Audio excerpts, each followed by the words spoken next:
field at a point due to a point in a charge is 20 Newton per Coulomb and electric any potential at that point is a 10 joule per Coulomb. Then calculate the distance of the point in a charge from the charge and magnitude of the charge. तो यानी जैसे ये यहाँ इस problem में ये force charge point charge दिया हुआ है, ये अपने चारों ओर इलेक्ट्रिक फील्ड बना लेगा और इलेक्ट्रिक फील्ड में एक कोई पॉइंट है, कोई भी पॉइंट है, अपनी मर्जी से नाम डाल दो, ये चलो मान लो ये पॉइंट हो गया। और इलेक्ट्रिक फील्ड में किसी भी पॉइंट का कंप्लीट डिस्क्रिप्शन देना हो, जब इलेक्ट्रिक फील्ड के अंदर कोई पॉइंट है उसका कंप्लीट विवरण देना हो, कंप्लीट डिस्क्राइब करना हो, we need the two thing, electric field intensity as well as the electric potential. One is the scalar and another is the vector. तो यहाँ पे दोनों चीज़ें सवाल में दे रखी हैं। इसलिए पॉइंट पर इलेक्ट्रिक फील्ड का वैल्यू भी दे रखा है, वो कह रहा है 20 न्यूटन पर कूलॉम है, और यहाँ पोटेंशियल की वैल्यू भी दे रखी है। पोटेंशियल यहाँ 10 जूल पर कूलॉम है, 10 जूल पर कूलॉम, ये दो चीज़ें आपको दे रखी हैं।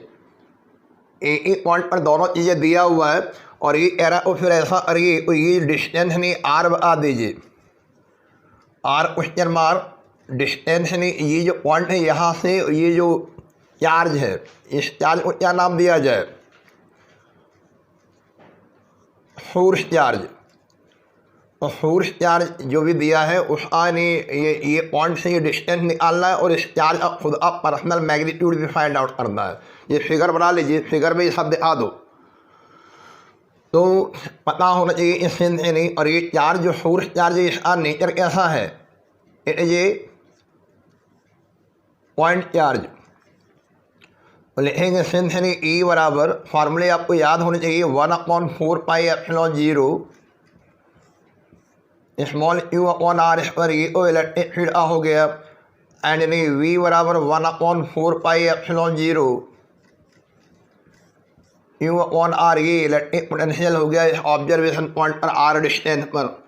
एक है ना, इसे नंबर 1 डाल दीजिए और एक को नंबर 2 डाल दीजिए, इनमें आपस में रिलेशन बना लीजिए। तो यहाँ पे ई और वी दोनों दिया हुआ है, ई भी दिया है, वी भी दिया, लेकिन इधर यानी चार्ज और यानी ये डिस्टेंस दोनों अननोन है, तो इसलिए आप ऑपरेशन कर दो डिवाइड वाला।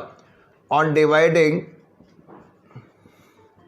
जब हम डिवाइड करेंगे तो ई अपॉन वी की वैल्यू क्या हो जाएगी, E upon V equal to हो जाएगा 1/r, बाकी सब कैंसिल हो जाएगा। तो हमें आर निकालना है, ई की वैल्यू तो ये 20 लिखा हुआ है और वी की वैल्यू 10 लिखा हुआ है, 20/10 यानी 1/r की वैल्यू 2 हो गई।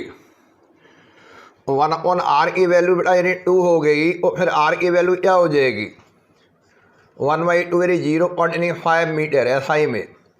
तो एक तो बेटा आंसर ये आ गया। ई और वी में रिलेशन निकाल लिया फॉर्मूले बना पॉइंट चार्ज है, इसलिए अगर चार्ज का नेचर नहीं दिया होता तो हमारे पास यानी और बेसिक कॉन्सेप्ट इसी चैप्टर में दिया था सेकंड इलेक्ट्रिक फील्ड वाले में, ई बराबर यानी dV/dr, बात तो वही है। तो ये फार्मूला अप्लाई है, ई बराबर dV/dr, सिंबल अपने हिसाब से बना लिए। अब जब हमें आर मिल गया है, जब हमें आर यहाँ डिक्लेयर हो गया, तो अब हम ये आर की वैल्यू या 1 में रख दें या 2 में रख दें, इसी 1 में रख दो जिसमें कैलकुलेशन आपको आसानी से लगे। तो लिखिए फ्रॉम इक्वेशन 2 वी हैव, हम लोग रखते हैं वी वाले में रख रहे हैं, वी बराबर 1/4πε0 की न्यूमेरिकल वैल्यू क्या होती है 9 × 10⁹, स्मॉल क्यू अपॉन आर की वैल्यू अभी भी आपने निकाला 0.5 है, पहले फार्मूला ही ले लें। तो ये हो गया 10 = 9 × 10⁹ स्मॉल क्यू अपॉन 0.5, तो क्यू की वैल्यू हो गई 5/9 × 10⁻⁹ लिख लीजिए। और ऊपर यानी न्यूमरेटर में 5 लिखा हुआ है, यहाँ डिनोमिनेटर में 9 लिखा हुआ, उसको 50/9 कर दीजिए, 50/9। एक पावर आप बढ़ा लीजिए माइनस में, -10। बताइए क्यू की वैल्यू 5.55 चलता रहेगा, 5.5 से कर दीजिए, 10⁻⁹ कूलम। ये लीजिए 5.5 इंटू 10⁻10 कूलम। चलिए आगे बढ़ते हैं, नोट कर लो। और सरल सवाल था, कोई ज़्यादा टफ नहीं है। नेक्स्ट नंबर देखो सेकंड, ये 12 नंबर पर ध्यान दीजिए।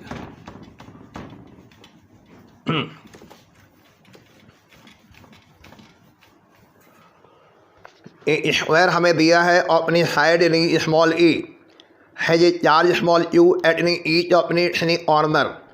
कैलकुलेट पहला इलेक्ट्रिक पोटेंशियल, दूसरा electric field intensity due to these charges at the centre of the square. ठीक है, ऐसे कहीं लगवा दिए सवाल। ये देखो ये स्क्वायर की बात कर रहा है, इन स्क्वायर ये है और इस स्क्वायर की साइड आपको ए दे रखा है, ए, ये भी स्मॉल ए, ये भी स्मॉल ए और ये भी स्मॉल ए है ना। और ये बोल रहा है हर यानी कॉर्नर पे चार्ज स्मॉल यू रखा हुआ है। यहाँ पे ये कॉर्नर है, इस पे चार्ज स्मॉल यू रखा हुआ है, ये कॉर्नर है, इस पे भी चार्ज स्मॉल यू रखा हुआ है, ये कॉर्नर है, इस पे भी चार्ज स्मॉल यू, ये कॉर्नर, इस पे भी चार्ज स्मॉल यू है ना। जब कोई साइन नहीं होता उसे हम सिमिलर यानी पॉजिटिव चार्ज मानेंगे, और सारे चार्ज एक ही नेचर, ए प्लस प्लस प्लस प्लस। और आपको क्या करना है, इसने स्क्वायर इस सेंटर पे एक बार ने इलेक्ट्रिक पोटेंशियल निकालना और एक बार इलेक्ट्रिक फील्ड निकालना है। सेंटर कहाँ पर होगा जरा आई, पहले आप इसे दो डायगोनल तैयार करिए। एक डायगोनल ये हो गया, एक डायगोनल ये हो गया, ये इसका सेंटर हो गया। ठीक है, अब हम आइए, जैसे कुछ नाम चलो अपनी मर्जी से रख लीजिए, आपको सहूलियत हो जी। ए, बी, सी और डी, सेंटर और ओ डाल दीजिए। या लिख सकते हो let A B C D be a square, आपने सेंटर ए सेंटर ओ मान लीजिए। इतना वो आपने एज्यूम कर लिया है। और देखो यानी यहाँ पहले हमें डायगोनल की वैल्यू बता सकते हो, ए सी बराबर क्या हो जाएगा, ए सी बराबर यानी बी डी। तो हमें जब पोटेंशियल निकालना हो, सबसे पहले पोटेंशियल निकालने के लिए हमें आर की वैल्यू चाहिए। डिस्टेंस यानी अपना ऑब्जर्वेशन पॉइंट, ये बेटा ऑब्जर्वेशन पॉइंट आपका ये है, ये ओ सेंटर। तो पहले यानी ये ए से ओ, बी से ओ, सी से ओ, डी से ओ, ये सारी चीज़ें निकालनी होगी। और पहले डायगोनल और डायगोनल कितना हो जाएगा, थोड़ी बहुत गलत जानते होंगे, under a square plus under a square. भाई स्क्वायर का डायगोनल क्या हो गया, diagonal of the square √2a square, ये हो गया √2a। और दिस इज द लेंथ नहीं of the diagonal of the square of the side small a. ठीक है, अब जरा आओ ये जो सेंटर है, सेंटर से ईच यानी कॉर्नर की लेंथ आओ, डिस्टेंस यानी ऑफ सेंटर फ्रॉम ईच यानी वर्टेक्स, डिस्टेंस यानी ऑफ सेंटर फ्रॉम ईच यानी कॉर्नर, ईच यानी कॉर्नर ऑफ ए स्क्वायर।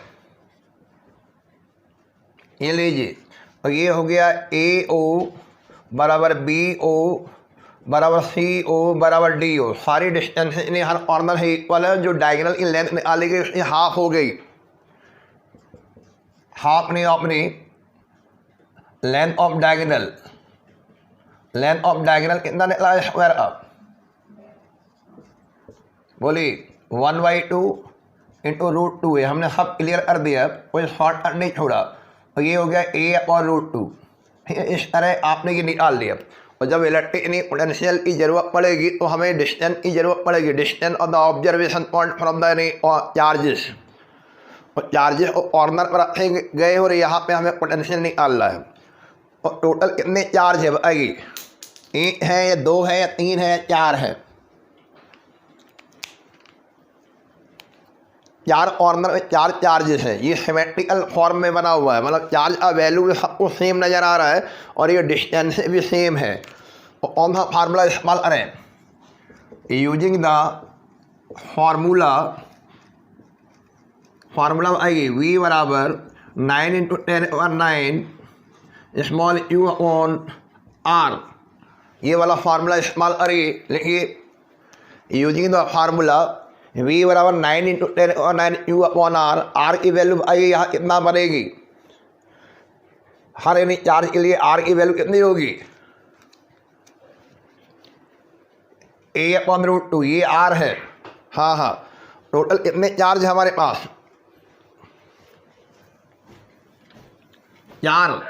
चारों चार्ज के लिए यानी चार्ज का मैग्नीट्यूड भी सेम है, चार्ज का नेचर भी सेम है और डिस्टेंस भी सेम है। फुल ये देर पूरा निशान लगाइए, total electric potential at any point O यानी सेंटर ओ पर निकालना है, और एट सेंटर ओ या एट द सेंटर और एट द सेंटर। तो हमें वो ये सिखाया गया ये स्केलर क्वांटिटी है, you take the algebraic sum, नहीं आपको अलजेब्रिक सम लेना है of the electric potential due to each charge. उसको सिंबल ले लीजिए वी डैश बराबर, और यहाँ लिखिए शब्दों में अलजेब्रिक सम ऑफ नी पोटेंशियल ड्यू टू ईच नी चार्ज, हर चार्ज के द्वारा जो पोटेंशियल बनेगा अलजेब्रिक सम कर दिए। अलजेब्रिक सम माने ऐड विद साइन, ठीक है। तो तरीका ये हो गया कि वी डैश नहीं बराबर नहीं, ये जो वी लिखा हुआ ये ए इन्हीं चार्ज के द्वारा पैदा किया जाने वाला है। तो यहाँ कितने हो जाएंगे, कितने चार्ज हैं, चारों के लिए क्या क्या सेम है, मैग्नीट्यूड भी सेम है, चारों के लिए ये डिस्टेंस भी सेम है, इसलिए थोड़ा क्लेवर जो है अप्लाई कीजिए। आपने ए यानी इलेक्ट्रिक पोटेंशियल कैलकुलेट कर दिए, 4 का मल्टीप्लाई कर दिए, चारों का नेचर भी सेम है। और 4 टाइम अपनी वी इसलिए किया क्योंकि हमारे पास यानी 4 यानी इलेक्ट्रिक चार्ज है, सिमेट्रिकल फॉर्म में है।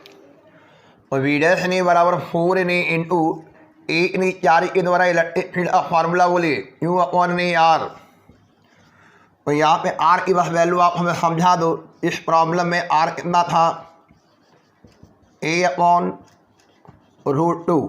चलिए आइए वी डैश की वैल्यू क्या हो जाएगी, 4 into 9 into 10⁻9 small u upon A upon √2, और √2 ऊपर चला जाएगा।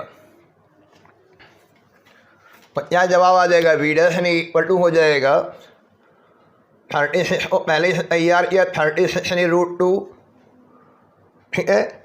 36 ये हो गया √2 इंटू 10⁻9 स्मॉल u अपॉन यानी A। और एक मेथोलॉजी ये है, इस तरीके से लिखा जा सकता है। अगर MCQs में आ गया हो सकता है यानी 1/4πε0 टर्म में आ जाए, तो यानी ये 9 इंटू 10⁻9 को हम क्या लिख सकते हैं, ये और मेथड यही हो गया, आंसर डाल दीजिए। और अगर एप्सिलॉन एक फॉर्म में देना है तो यानी 4 यानी इंटू 1/4πε0, ठीक है। यहाँ पे 9 इंटू 10⁻9 का जो एक्सप्रेशन लिख दीजिए 1/4πε0 small u upon A upon √2। बोलिए, तो यहाँ पे क्या चला जाएगा, √2 है वो, सॉरी 4 से 4 चला जाएगा, √2 ऊपर आ जाएगा, तो ये हो जाएगा u√2 अपॉन ने πε0 पाई इंटू A, ठीक है। इस तरीके से लिख लीजिए। वी डैश बराबर हो गया ये u√2 अपॉन πε0 A। तो ये दूसरा मेथड है ना। A1 यानी एक्सप्रेशन फॉर्म में ये है और ये आपका न्यूमेरिकल फॉर्म में है। पोटेंशियल को आपने निकाल लिया, तो ये पोटेंशियल निकालना इजी है। तो ये पोटेंशियल में आपको कौन सा सम करना होता है, अलजेब्रिक सम करना होता है, ऐड विद साइन, चार्ज का नेचर भी देखना होता है। सारे चार प्लस में इसलिए हमने जोड़ दिए, सबको ऐड कर दिए, यू और आर की वैल्यू सेम थी। अब इसका सेकेंड पार्ट जरा सोचो, इलेक्ट्रिक फील्ड स्केलर है या वेक्टर है,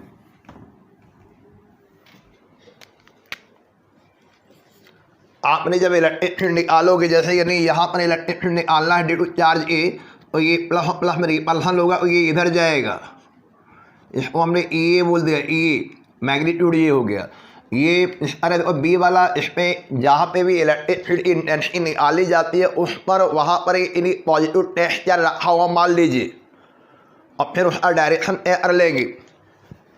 और इलेक्ट्रिक फील्ड में हमारी जिम्मेदारी पूरी बदल जाती है, बढ़ जाती है, क्योंकि वो वेक्टर क्वांटिटी है।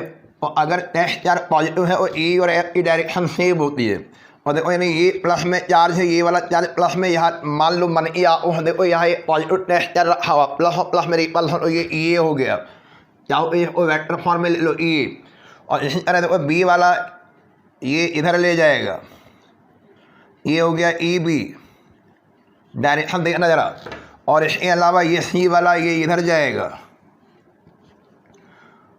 ये हो गया ई सी वेक्टर, और डी वाला इधर चला जाएगा, ये हो गया ई डी वेक्टर। अब आप बताइए, अब आप खुद फोटो एनालिसिस करो, ये जितने भी इलेक्ट्रिक फील्ड है, electric field at the centre due to the opposite charges on the diagonal, diagonal के अपोजिट यानी कॉर्नर पर जो चार्जेस हैं, अपोजिट चार्जेस बोल सकते हो, इलेक्ट्रिक फील्ड निकाला जा रहा है due to the these two opposite charges on the diagonal are equal in magnitude and opposite in direction।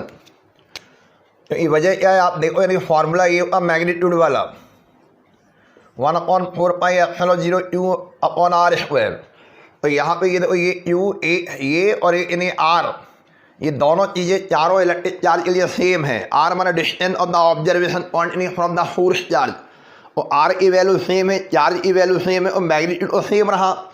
Direction निकालने के लिए हमने फिगर बनाया, देखो वेक्टर अलजेब्रा से पॉजिटिव टेक्सचर रख दिया, ये डायरेक्शन दिखाई दे रही है। तो अब आप लॉजिक क्या दोगे, at the centre in electric field intensity due to the opposite charges on the diagonal are equal in magnitude and opposite in direction, so they cancel each other. तो द नेट इलेक्ट्रिक फील्ड यहाँ क्या होगा, zero. Calculation करने की जरूरत नहीं है आपको, इसको नहीं फिगर से समझाना, बनाइए फिगर की। और ये इलेक्ट्रिक फील्ड को निर्धारित करने वाले फैक्टर के लिए ये फॉर्मूला है, ये अलग से ले लेना।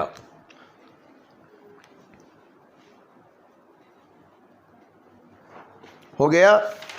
अभी लाइन हम लिखा दे रहे हो, ले लीजिए।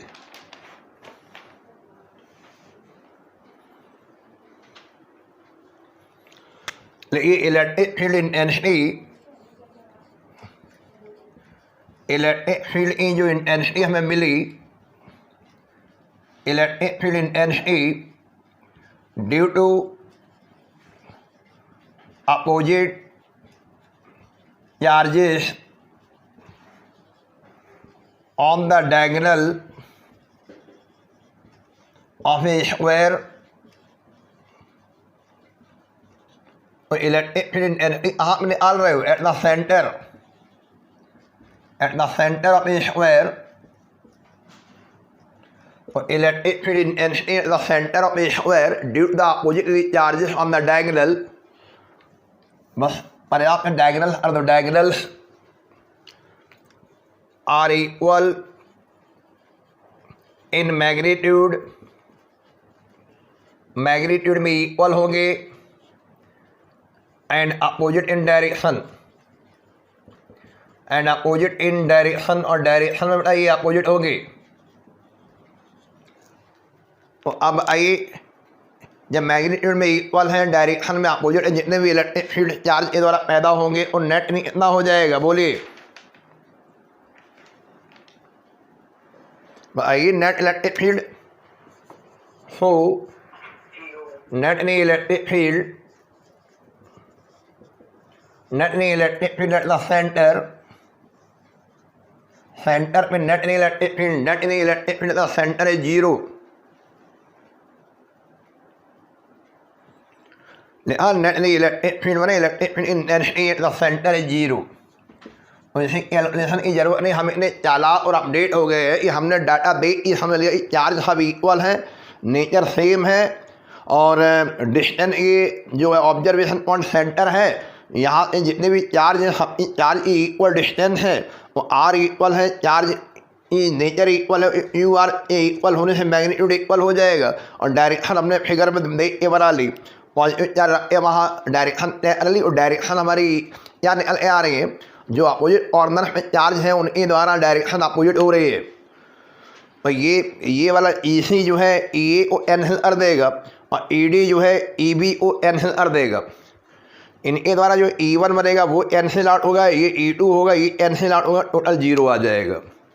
ठीक है, और ठीक है, ये भी अच्छा क्वेश्चन है। ऐसे क्वेश्चन आ सकते हैं दोनों दोनों प्रश्न एक ही बार पूछ ले जाए, इलेक्ट्रिक फील्ड भी पूछ लिया जाए, इलेक्ट्रिक पोटेंशियल भी पूछ लिया जाए। और अंतर आपको समझ में आ गया हो। इलेक्ट्रिक फील्ड में हम लोग वेक्टर सम करते हैं, इंडिविजुअल इलेक्ट्रिक फील्ड। अब वेक्टर सम देखते हैं, हमने ऐड विद डायरेक्शन भी ध्यान देना होता है। चलिए नेक्स्ट नंबर देखते हैं। क्वेश्चन नंबर 13 पे जरा ध्यान दें।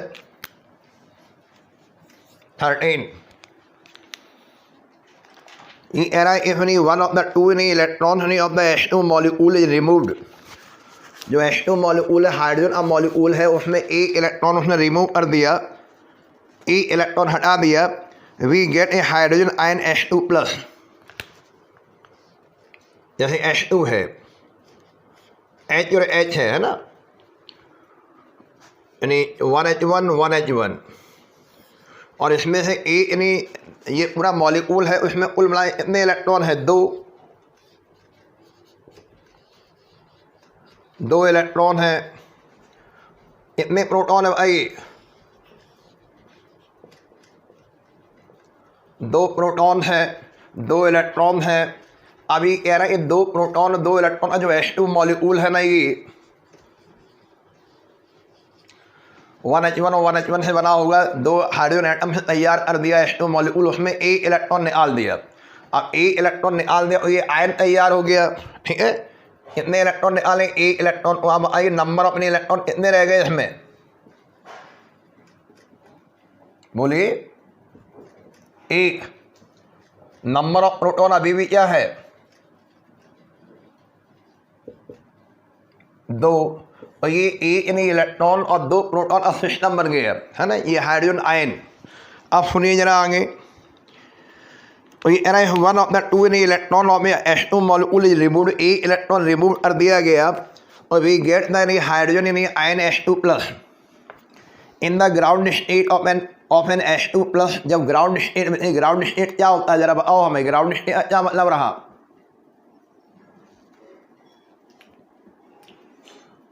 कोई बताना चाहेगा ग्राउंड स्टेट का मतलब?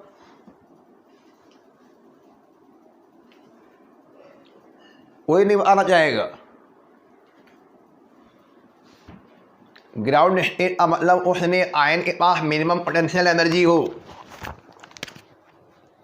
अगर ये ग्राउंड स्टेट में है, आपको पूरा एटम में न्यूक्लियस पढ़ के आए हो, क्या पढ़ के आए हो? ग्राउंड स्टेट में क्या मिनिमम होना चाहिए?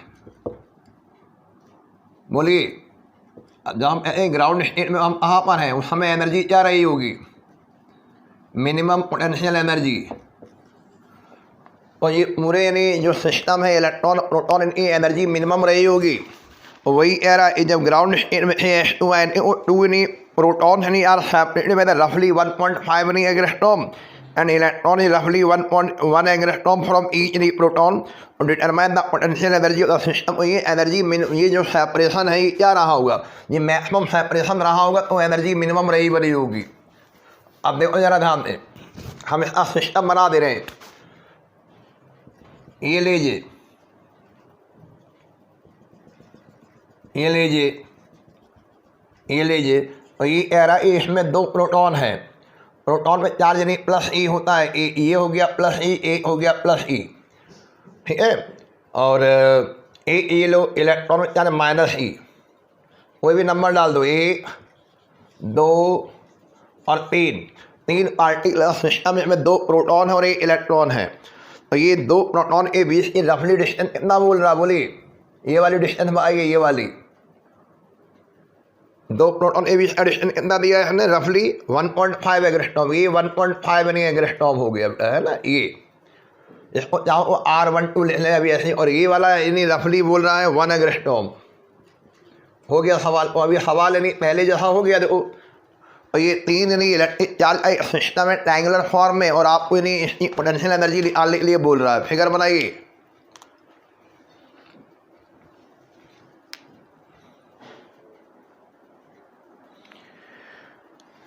बना लिया?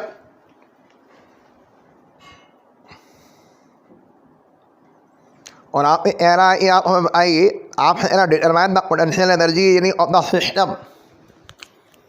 लेकिन पोटेंशियल एनर्जी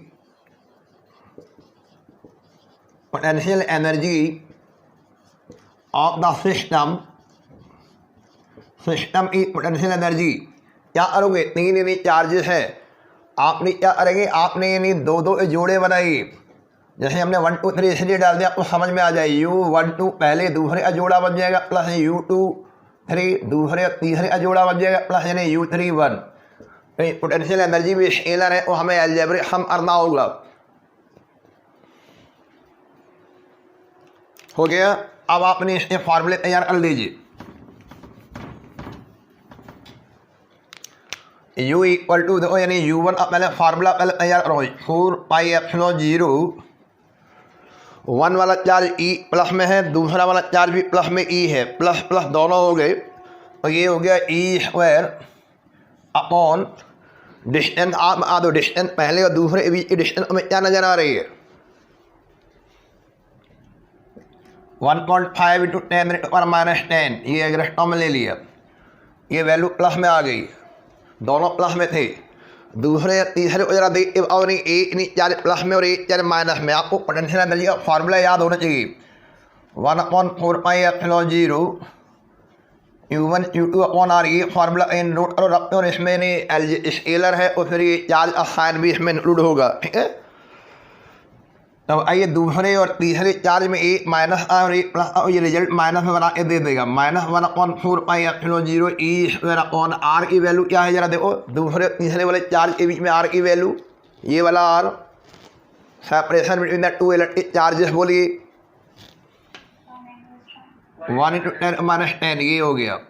फिर भाई फिर देखो ये हो गया, ये भी माइनस में जाएगा, -1/4πε0 E² अपॉन 1 × 10⁻⁻, ठीक है। ये आपको करना है, ठीक है। आइए क्या कॉमन ले लिया जाए, हमें यहाँ से सभी में E² दिखाई दे रहा है, 4πε0 दिखाई दे रहा है, 10⁻⁻10 नज़र आ रहा है। ब्रैकेट वाली चीज़ आप बता दीजिए। आइए ब्रैकेट में क्या रह गया हमारे पास, 1/1.5 माइनस बेटा बोलो 1 और -1, ई की वैल्यू क्या होती है 1.6 × 10⁻⁻19 और 1/4πε0 की न्यूमेरिकल वैल्यू बता दो 9 × 10⁻9 एंड नाउ डिवीजन बाई 10⁻10। इसे जरा निपटाओ, ये हो गया 10/15 -2। चलिए बताइए, अरे कैलकुलेशन जल्दी फटाफट, 2.56 × 10⁻38, ये स्क्वायर कर दिया हमने, ठीक है, इंटू 9 यानी इंटू 10⁻9, ये हुआ, पावर ऊपर ले जाओ, +9 हो गए। इसको जरा निपटाओ हमें, 2/3 -2, अब जरा देखो पावर को एडजस्ट करो बाहर, 2.56 इंटू 9 -38 में +18 करिए, ये लीजिए कितना हुआ पावर, 38 माइनस में और 18 प्लस में है, पावर माइनस में जा रही है, इतनी पावर होगी माइनस में 20। ये ब्रैकेट वाली चीज़ जरा खोलो, इसमें कितना आएगा बोलिए, कौन आएगा, -4/3,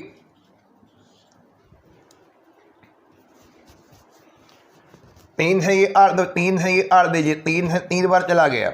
चलिए अब आइए 2.56 एंड मल्टीप्लाई बाई 3 और यानी इंटू 4 और माइनस शुरू में लगा दो,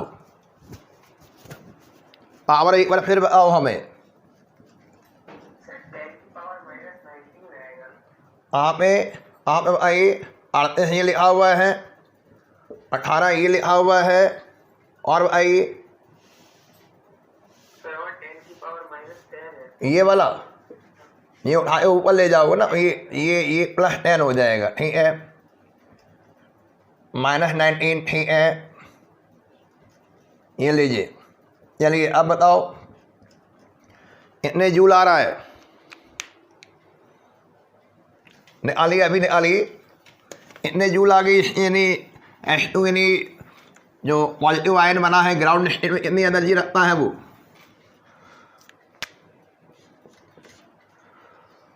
U in the ground state of the hydrogen in A ion. आइए 12 मल्टीप्लाई करना 2.5 में इतनी देर लगनी है। आओ जरा 30.72 आई। करो आप लोग और कैलकुलेट करो।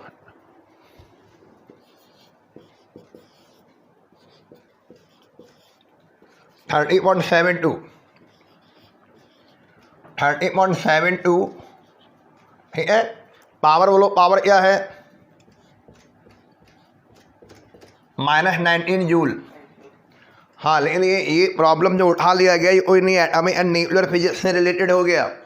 जैसे मॉलिक्यूल या एटम की पोटेंशियल एनर्जी पूछ रहा है ना, तो इसको यानी जूल में लिखा रहने दें या कोई दूसरी यूनिट में इस्तेमाल करें इसको।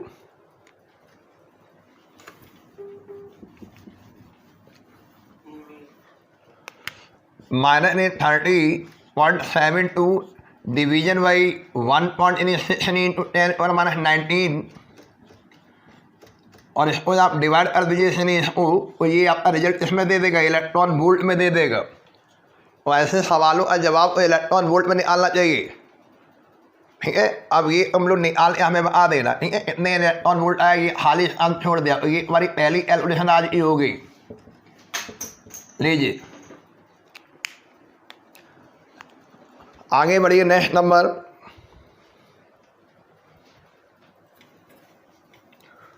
क्वेश्चन नंबर अगला देखिए। नेक्स्ट नंबर कौन सा होगा? अभी कौन सा चल रहा है ये वाला? 14। 15 नंबर पे जरा ध्यान दीजिए। 15 नंबर क्या बोलता है? A cube of the side small b has a charge small q at any each of its any vertices determine the potential at the center of the cube। ये बिल्कुल वही हो गया जो अभी स्क्वायर वाला लगवाया था। अभी थोड़ी देर पहले आपने कौन सा लगाया था? अभी इसमें ये और रहेगा 14 में। 14 में एक प्रश्न आ रहे और रहेगा। देखो क्या है? स्पेसी योर चॉइस नहीं होता जीरो पोटेंशियल एनर्जी। आपकी चॉइस क्या होती है? जीरो पोटेंशियल एनर्जी आप लेते हो आप लोग। हाँ, ले लीजिए। Zero potential energy taken at the infinity. लो, zero potential energy is taken as infinity. ठीक है, चलिए क्वेश्चन नंबर अगले पे ध्यान दें। अभी आपने स्क्वायर का सवाल लगाया। हाँ, अब आप इसका सवाल उठा रहे हो, क्यूब उठा रहे। स्क्वायर में कितने कॉर्नर थे? 4। क्यूब में कितने कॉर्नर होंगे? 8। Distance of the centre from each any corner या ईच एनी वर्टिसेस। बताइए क्या निकाल लिया आपने? हाफ नहीं होता लेंथ ऑफ डायगोनल। बोलिए अभी यहाँ क्या बोलेगी? डिस्टेंस ऑफ सेंटर बायोलॉजी वाले हाथ और है फ्रॉम ईच एनी वर्टिसेस। बोलिए 1/2 हाफ ने हाफ को अरे दिया 1/2 लेंथ ऑफ डायगोनल। ये लीजिए क्लास 7 8 में पढ़ाया जाता है ये। और फिर लेंथ ऑफ डायगोनल क्या था? बोलिए लेंथ ऑफ डायगोनल कौन आएगा? लेंथ ऑफ डायगोनल यहाँ का √2 यानी a। अगर a हमने साइड मान ली, यहाँ पे लेंथ ऑफ डायगोनल कौन आना चाहेगा?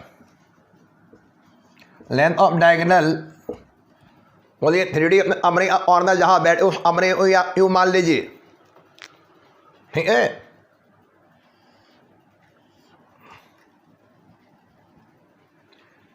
ये ए और ए और फिर ये वाला कॉर्नर, फिर इसमें फिर ये और होता है, फिर इसके बाद फिर आपका डायगोनल बनेगा। और ये लेंथ ऑफ डायगोनल निकालिए अंडर रूट के अंदर a² + a² + a²। ठीक है, कितना होता है बोलिए length of diagonal of a cube.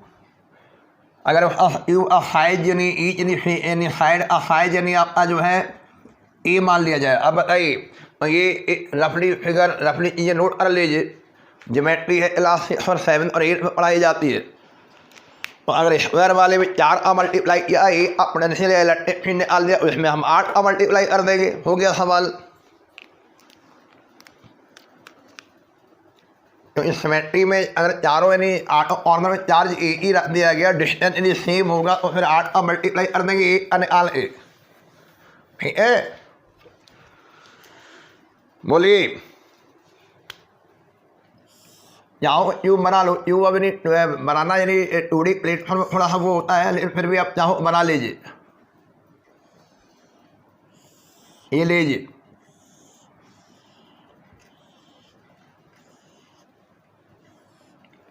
और अपने मन की आँखों देखना, ये सेंटर हो गया और सेंटर यानी the distance centre equal distance from the each any corner. ये सेंटर ऐसी जगह होगा जहाँ हर कॉर्नर इक्वल डिस्टेंस बनाएगा। इतने कॉर्नर है यानी 1 2, हर कॉर्नर चार्ज रखा हुआ है 3। ये लीजिए, ये चार्ज है, ये लीजिए, ये साइड हमारी ए है, ये ए है, ए हमने इससे निकाला होगा है ना, फिर इससे लिया होगा, फिर डायगोनल तैयार किए गए होंगे और डायगोनल लेंथ ऑफ डायगोनल कितना हो जाएगा, लेंथ ऑफ डायगोनल √3 ये हो जाएगा। और उस सेंटर है या वर्टेक्स की दूरी निकालेंगे तो ये आपकी आ जाएगी क्या, √3a/2।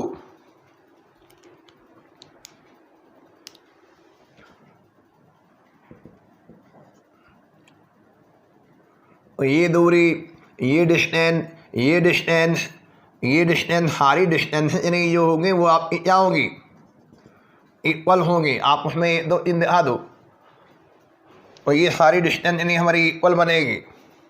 और वो इक्वल डिस्टेंस सेंटर है, सेंटर अब दिखा दीजिए ओ, जितना दिखा पा रहे हो। ये थोड़ा हार्ड है, ले लीजिए, ये लीजिए। ठीक है, एक चार ये है, इसकी दूरी यहाँ दिखा दीजिए, इसे अलग ले जाएगी। तो इस तरह नहीं हम देख रहे हैं, इस सिमेट्री से देख रहे हैं हमारा सेंटर जो है, सेंटर है यानी जो चार्ज का जो डिस्टेंस है हर कॉर्नर का वो इक्वल है। ठीक है, डिस्टेंस इक्वल है और मैग्नीट्यूड ऑफ चार्ज सेम है, और वही तरीका अप्लाई करेंगे। या लिखिए, पहले लिखना शुरू करिए, साइड यहाँ ए दिखा दो, इतना साइड दिया, ए दिया, ए डी दिया, देखो जरा, यू तो साइड स्मॉल बी लिखा हुआ है, स्मॉल बी लो, स्मॉल बी लिख लो एक जगह, बस एक बार बी लिख लो। अब लिखिए, पहले आइए डायगोनल कितना है, डायगोनल की लेंथ और length of diagonal, length of diagonal और आना चाहेगा length of diagonal under root के अंदर बोलो b² + b² + b² कितना हो गया ये 3b², √3 × b। अब आइए डिस्टेंस नहीं of centre from each vertices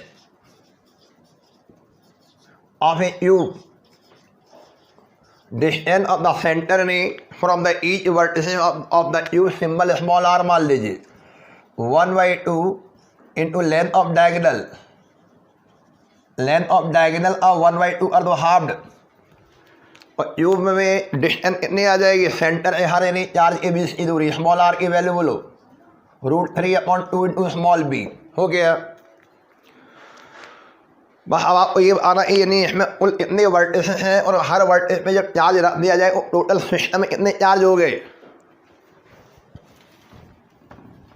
बोलिए 8 चार्ज हो गए। और नेट नहीं इलेक्ट्रिक पोटेंशियल, आइए नेट नहीं electric potential at the centre of the tube बराबर, बोलिए 8 any time of electric any potential due to a single charge एक सिंगल चार्ज का निकाल लो, उसका 8 से गुना कर दो, जो यानी आप सिमेट्रिकल फॉर्म में है, सिमेट्रिकल नेचर में है। और जब यानी कोई कन्फिगरेशन सिमेट्रिकल नेचर में होता है फ्रॉम द ऑब्जर्वेशन पॉइंट को हम एक निकाल उसका मल्टीप्लाई कर देंगे, ठीक है। और ये हो गया 8 इंटू बोली 1/4 pi epsilon 0 u upon small r, 8 into 1/4 pi epsilon 0 u upon r की वैल्यू यार इतना है √3/2 इंटू स्मॉल b। चलिए फाइनल बोलिए, फाइनल आंसर कितना हो जाएगा?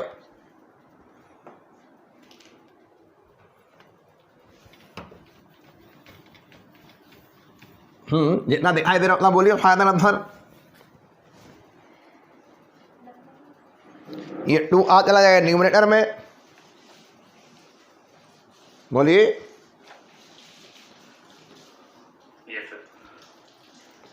तो 4 स्मॉल u, 4 स्मॉल एप्सिलॉन 0 या पाई एप्सिलॉन 0 √3b ले लीजिए। 4 स्मॉल u अपॉन √3 पाई, या जैसे लिखा वैसे ले लो, पाई एप्सिलॉन 0 √3b। और अगर न्यूमेरिक वैल्यू में आ जाए और यानी 1/4 एक कोई अंडर डाल कर दो, या फिर दूसरा तरीका क्या था, 1/4 पाई एप्सिलॉन 0 की वैल्यू क्या ले सकते हो आप लोग, 9 × 10⁻⁹ u upon √3/2 into small b। ये लीजिए 16, ये वाला 2 ऊपर ले जाइए, 16 into 9 10⁻⁹ small u upon √3b। एक तरीका ये है। 16 9 कितना होता है? 16 9 नहीं मालूम, टेबल भूल गए? 144 इंटू 10⁻⁹ ये हो गया, इंटू स्मॉल u ये हो गया, अपॉन √3b ये हो गया। इस तरह लिख सकते हो न्यूमेरिक वैल्यू में। और अगर डेसिमल में √3 का वैल्यू भी फिर आप लेना है, √3 का वैल्यू 1.732। तो ये तब मैंने जब आपको ये मल्टीपल चॉइस क्वेश्चन के अकॉर्डिंग आपको जवाब देना, अब आपका जवाब यहीं पे आ गया, ये आ गया, ठीक है। तो ट्यूब में पोटेंशियल, अच्छा यहाँ इलेक्ट्रिक फील्ड कितना होता बताइए, कौन आना चाहेगा इलेक्ट्रिक फील्ड पूछ लिया जाए तो? अरे अभी हाँ, और इलेक्ट्रिक फील्ड इसलिए 0 होगा कि हमारा जो सिस्टम जो दिया गया कॉन्फ़िगरेशन सिमेट्रिकल है। और नोट में डालो,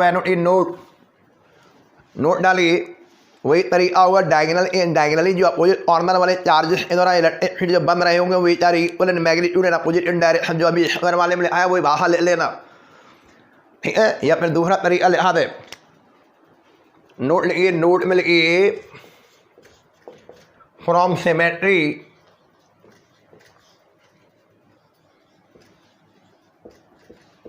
अंडरलाइन कर दो, from symmetry it is clear that, हमें ये क्लियर होना चाहिए electric field intensity, electric field की जब इंटेंसिटी निकाली जाती eight the centre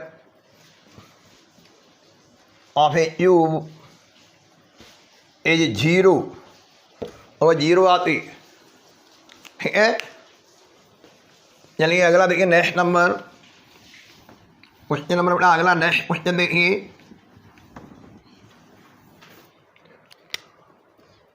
question number 16 पे जरा ध्यान दीजिए। और ऐसे सवाल आपको पिछले वॉल्यूम में लगवाए हुए हैं। ये इन्होंने ट्यूब बनाया हुआ है और ट्यूब एक फ्रेम ऑफ रेफरेंस में डला हुआ है। आपको यानी फिगर देखो जरा, अपना ध्यान दें। इसमें ऐसे सवालों में ये देखने की जरूरत है कि आपका जो arrangement configuration frame of reference respect उसकी लोकेशन कहाँ पर है। देखो ये ट्यूब बना हुआ है, पहली फेज यानी ऑरिजिन है ए दूरी पर, ट्यूब हाई यानी ए है। अब इसके बाद ये देखना होगा कि ये जिस इलेक्ट्रिक फील्ड में डला हुआ उसका नेचर कैसा है। आप इसका नेचर जरूर हर सवाल में पढ़ना। इसमें लिखा हुआ tube in with each side small A is kept in an electric field given by, और इलेक्ट्रिक फील्ड क्या है देखो, गिवन इलेक्ट्रिक फील्ड, ये क्वेश्चन हर सवाल बदलेगा। वो इलेक्ट्रिक फील्ड नेचर को डिसाइड करेगा कौन सा डायरेक्शन या magnitude given electric field is, और वो इलेक्ट्रिक फील्ड के लिए अब ई वेक्टर बराबर बोलिए सी कॉन्स्टेंट है इंटू स्मॉल एक्स, यानी ये हो गया इंटू आई एफ। तो इसको देख के समझ लो और फिगर को देख के आइए ये इलेक्ट्रिक फील्ड डायरेक्शन इसके अलोंग होगी, पॉजिटिव एक्स ने एक्स ए अलोंग या positive Y x a along.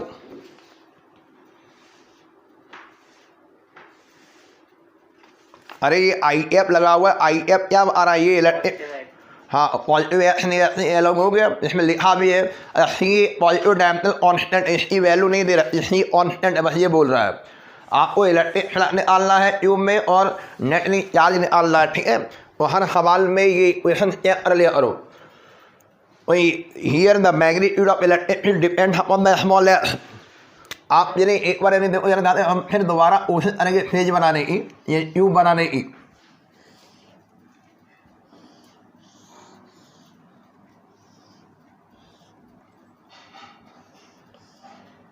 चलो ये बना दिया हमने रफली यानी ट्यूब बना लिया। आप समझो जरा ध्यान से, आप भी बना सकते हैं।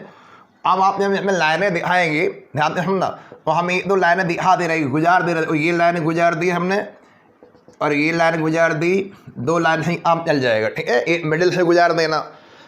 अब ये देखने की ज़रूरत है यानी 8 फेज होती है ट्यूब में, ये इतने फेजेस से यानी क्रॉस हो रहा है। कौन से फेज यानी यहाँ पर यानी इलेक्ट्रिक फ्लक्स में कॉन्ट्रीब्यूशन करेगी, वो यानी फेज इलेक्ट्रिक यानी फ्लक्स में कॉन्ट्रीब्यूशन करेगी जिससे फेज से ये फ्लक्स गुजर रहे हैं।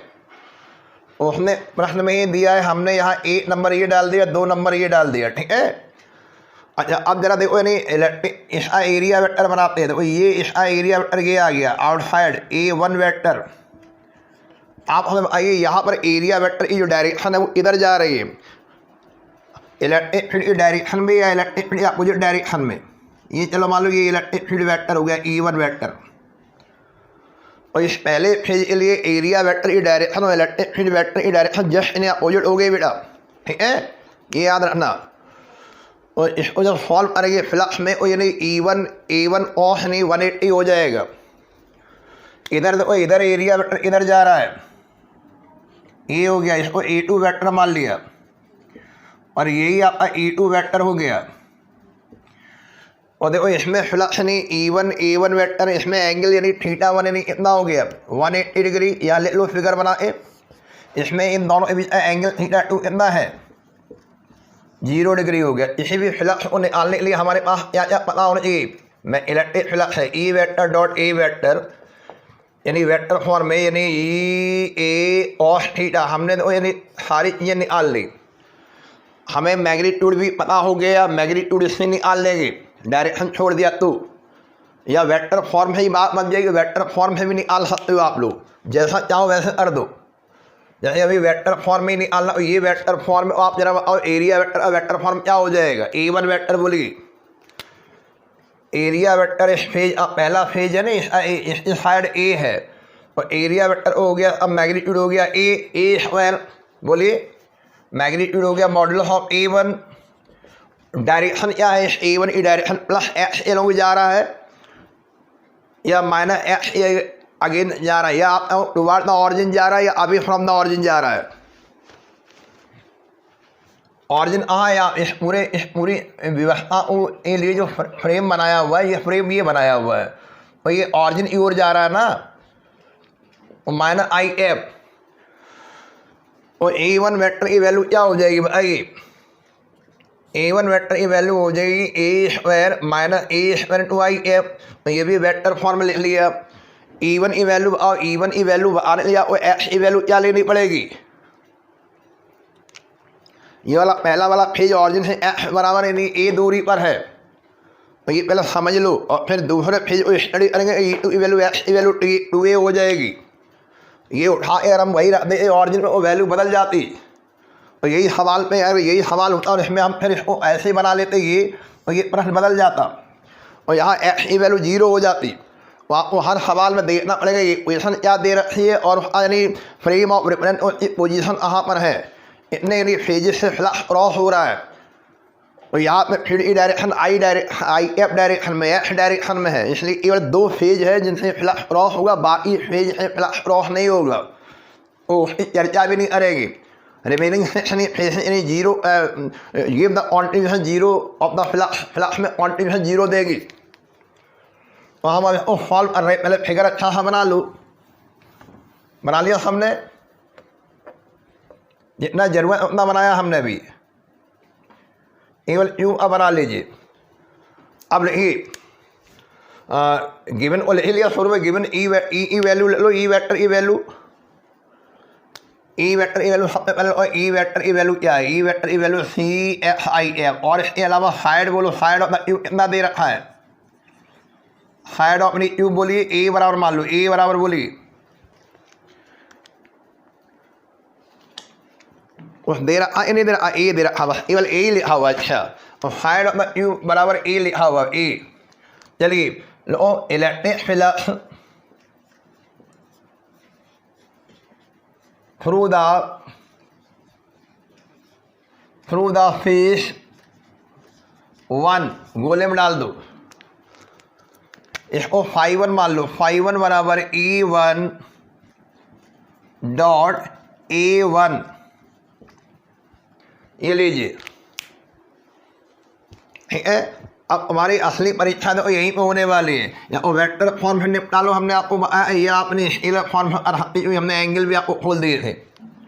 चलो पहले वेक्टर फॉर्म है, देखो E1 वेक्टर ये लिखा हुआ सी, जब E1 था वो E1 में एक्स की वैल्यू क्या है बताइए, पहले वाले पेज पर एक्स की वैल्यू ए, और सी ए आई एफ ये हो गया, ये तुम्हारा E1 की वैल्यू आ गई। डॉट अनुसार लगाइए, अच्छा सा डॉट बनाइए, डॉट प्रोडक्ट A1 अब हो गया जो फेज ऑफ एरिया आइए, hide square area A square हो जाएगा, मैग्नीट्यूड, और डायरेक्शन आपने अभी बताई टुवर्ड द ऑरिजिन है, इसलिए माइनस आई एफ होगा, फील्ड ए अपोजिट है, जब फील्ड ई डायरेक्शन हमने प्लस आई एफ ली है, तो ये फील्ड ए अपोजिट डायरेक्शन में, E1 ए जस्ट अपोजिट है, और E1 ए जो डायरेक्शन है उसके अपोजिट है ये, और माइनस साइन बाहर ले लीजिए, सी ए यू हो जाएगा, और I F dot I F की वैल्यू क्या होती है भाई, माइनस सी ए यू, ये रहा बेटा, φ1 की वैल्यू आपके सामने आ गई, नोट कर लो।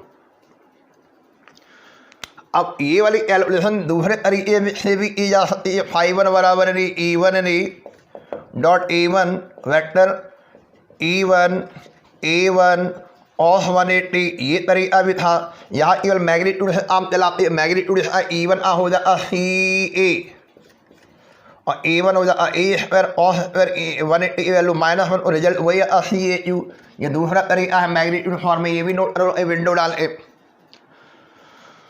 अच्छा, अब लिखिए electric flux through the face number 2, small φ2 बराबर बोलिए E2 into A2 vector, E2 की वैल्यू देखो यहाँ पे आएगी, सी आप बताओ दूसरा फेज यानी ऑरिजिन से इतनी डिस्टेंस पर लीनियर डिस्टेंस आई एक्स डायरेक्शन में, एक्स कोऑर्डिनेट क्या है दूसरी फेज के लिए, फिगर देखो, ये ऑरिजिन था ना, इससे दूसरी फेज इतनी दूरी पर है आई, ये वाली फेज, खुदा शायद यानी ए, और ये वाली दूरी शायद A2A हो गया, इतनी दूरी हो गई 2A, एक्स की वैल्यू यहाँ 2A हो गया दूसरे फेज के लिए, इंटू आई एफ E2 अब मैग्नीट्यूड बोलिए, डॉट लगाइए, डॉट यानी ए स्क्वायर यानी आई एफ, और यहाँ टोटल कितना हो जाएगा बोलिए, टोटल बोलिए, टोटल 2CAU ये हो गया, ठीक है। और ये नेगेटिव फ्लक्स मिल रहा, एक पॉजिटिव फ्लक्स मिल रहा, फ्लक्स भी स्केलर है, और भी अलजेब्रिक हम करना है ऐड विद साइन, और ये टोटल फ्लक्स कितना हो गया, लो total electric flux through the any system या थ्रू द ट्यूब,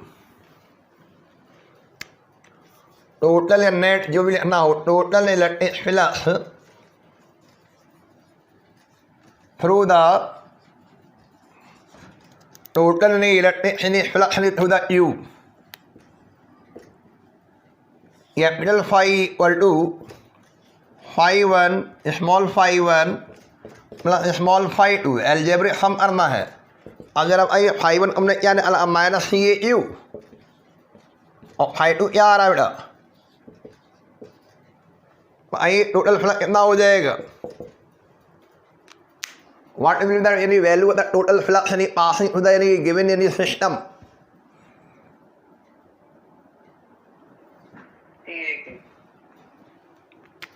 CAU ये प्लस में या माइनस में, हाँ, और ये नेट आ गया, नेट नहीं टोटल फ्लक्स इतना हो गया। अब सेकंड पार्ट डालिए, सेकंड पार्ट में क्या पूछ रहा बोलिए कि आप हमें नेट नहीं चार्ज बता दिए कितना रहा हुआ इनसाइड द ट्यूब। अगर ऐसा है और नेट चार्ज कितना बना होगा तो कौन सी फॉर्म लगाई जाए,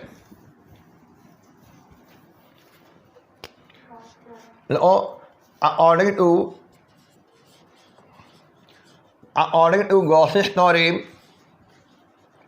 हमें गॉस थ्योरम की ज़रूरत पड़ेगी और लिखेंगे कैपिटल फाई इक्वल टू कोई भी चार्ज मालूम नेट नहीं क्यू नेट कर दो, क्यू नेट या q include upon epsilon zero, ठीक है, ये लीजिए।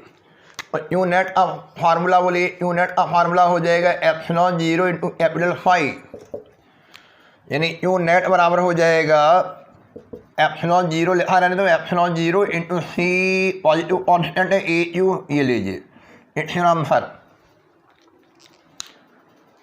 तो ये एक्सप्रेशन फॉर्म में लिखा हुआ है तो इसमें कोई न्यूमेरिकल डाटा नहीं लिखे हुए, ठीक है, इसलिए आपको एक्सप्रेशन फॉर्म लिखना है, इसलिए यूनिट भी नहीं लिखी है हमने, एप्सिलॉन जीरो CAU।